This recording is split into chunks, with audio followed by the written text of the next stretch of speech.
Hello everyone and welcome back to the channel. For today's video, I am going to teach you on how you can use Hubstaff as an employee. So, without further ado, let's begin.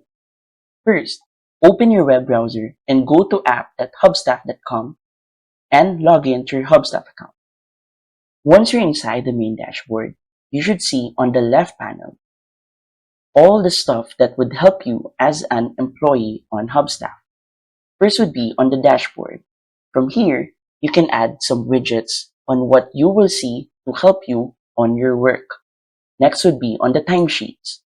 This is where you can view or edit the time where you worked or even the breaks that you have to make sure that it is exact and you would be paid nicely and correct. On the activity, you would see all the screenshots that you have that would be proof of your work. Next would be on project management. From here, you can see all the projects currently ongoing for you. If the task is already finished or it's currently ongoing.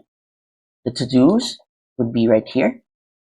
And lastly, you can also check the reports from here or even your performance if you want to. And that's it. So, if you find this video helpful, please don't forget to click like, share, and subscribe to the channel for more helpful video tutorials. See you in the next video. Bye!